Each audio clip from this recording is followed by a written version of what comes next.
average age may be pushing 70, but the old jazz band is among Shanghai's most popular attractions. Tourists queue to hear their venerable renditions of vintage tunes, recalling the city's colonial heyday. Earlier this century, Shanghai was one of the world's great financial centers, the main conduit for China trade and one of the most cosmopolitan, opulent and depraved cities in the world. And the Bund, the name comes from the Hindi word for embankment, was Shanghai's showpiece. But the city's freewheeling atmosphere also incubated the Chinese Communist Party. Since the communist takeover in 1949, the former banks and clubs have been used as offices for state corporations. The Shanghai Club, once the glittering focus of colonial social life, is now a state-run hotel, its 1909 facade obscured by a fast food restaurant. But the Bund's state tenants are being moved out. Shanghai's government has big plans. In 10 years, the Bund will be entirely made up of international banks and will recover its function as Asia's financial center.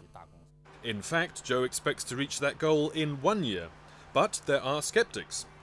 They have plans to rejuvenate it, but exactly how long it will take, obviously, it's not just a single-sided question as what the government will wish it to be, it's how the market will receive it. Take the former Hong Kong and Shanghai Bank headquarters, recently vacated by the Shanghai city government.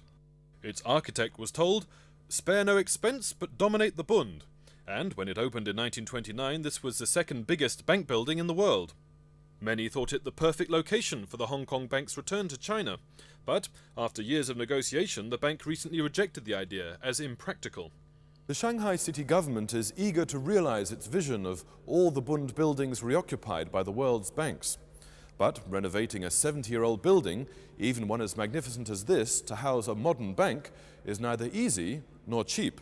Columns here, we just expanded. A few doors down, the Bangkok Bank did take the plunge, renovating the former China Commercial Bank building. It took more than a year and millions of US dollars to upgrade the building to meet the demands of a modern bank. To see what a prospective tenant faces, take a look at the former North China Herald building, built in 1921 and currently vacant. Still, the city reckons foreign banks are getting a bargain, if only they knew it.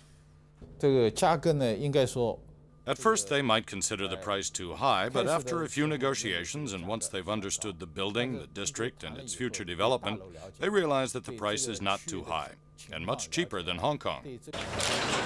But most of Shanghai's old buildings are destined for the bulldozer, not the builder. China's reforms have released the pent-up energy of nearly half a century of underdevelopment. And these days, Shanghai looks like one huge construction site. Ironically, it may have been Shanghai's lack of development that saved the Bund from the fate of most of Asia's colonial buildings. If you don't develop very fast, you don't have a pressure to demolish the old building and give way to newer buildings. And it's Shanghai's new buildings that provide the biggest threat to the Bund's resurrection as the city's financial center. Across the river, the Pudong development area is sprouting brand new high-tech office blocks, all vying to become foreign bank headquarters. And anyway, the Bund's beauty might only be in the eyes of foreign beholders.